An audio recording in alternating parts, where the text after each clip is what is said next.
we'll jump ahead to the 18th century, the 1700s. I didn't include on here agricultural changes that happened in 18th century Britain. You might want to mention, for example, new plows, heavier plows, the seed driller, which drills seeds down deeper into the ground. These are new innovations and technological developments that help lead to the agricultural revolution. The effect of that is, of course, the agricultural revolution means more wealth coming in to those landowners, wealth that they can invest in new innovations, and which leads to the Industrial Revolution. And so we'll look next at those industrial changes, those industrial inventions, beginning in the 18th century. The first big one is the spinning jenny from James Hargreaves. Now there's other ones besides these that you might encounter. But if you're writing an essay, I think you'd be good if you remembered these just three things: the spinning jenny, water frame, and steam engine. As long as you can explain what they do and their impact, that's the key. The spinning jenny is invented by James Hargreaves, and what it does is it takes what a spinning wheel does and it multiplies it. Instead of having one spool of cotton being turned into one thread on a spinning wheel, you'll have many clumps of cotton that are all being, pulled and threaded into these tiny threads at the same time using the spinning jenny.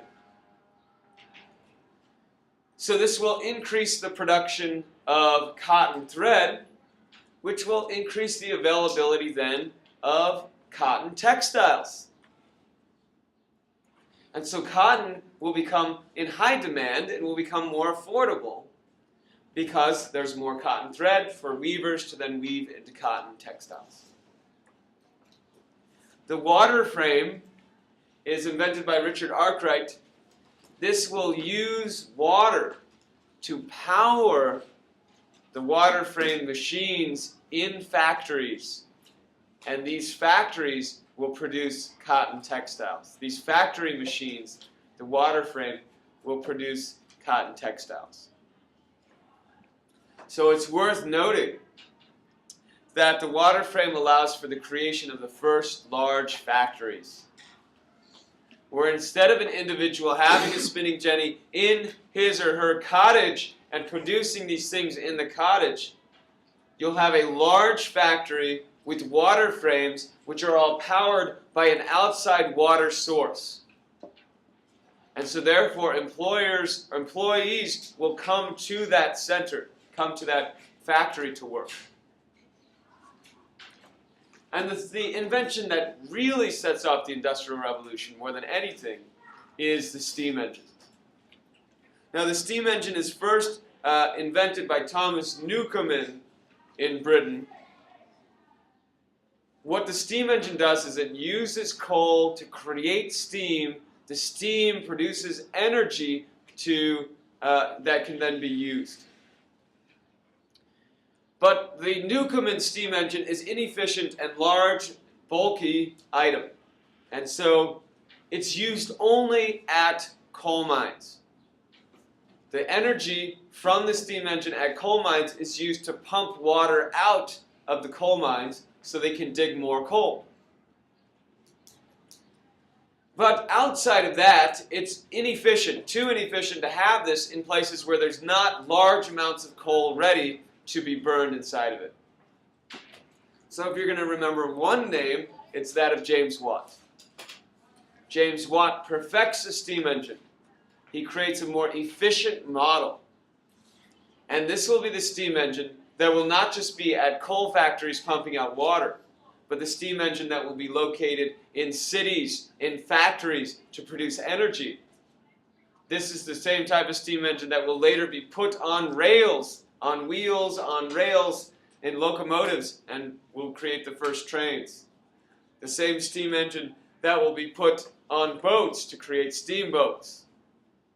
And therefore, the steam engine will not just mean unprecedented amounts of energy to produce items in factories, and therefore it will allow for the mass production of cotton textiles to a degree never before seen. which we noted in class meant underwear for the average person in Europe for the first time. But it also means that we'll have better movement of items, better transportation. So the steam engine means not just mass production, but also transportation as well. Cheaper transportation means places to export all those items that you're producing. Now, the big change in iron production is known as the puddling process. And basically, this will create a stronger form of iron that then can be used for rails, can be used in bridges that will allow railroads to go over canyons. And so the mass production of iron will be one of the changes that happens in the Industrial Revolution. Now the puddling process requires iron to be boiled at high degrees of heat. So what are you going to use to produce that heat? The steam engine. The steam engine.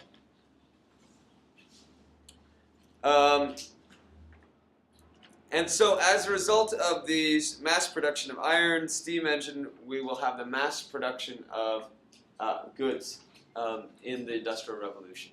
And so we'll see textiles, shirts, and carpets, and other textiles produced in large amounts.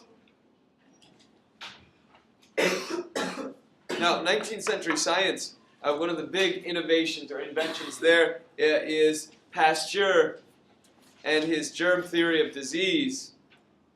This will suggest that people get diseases as a result of small bacteria, germs.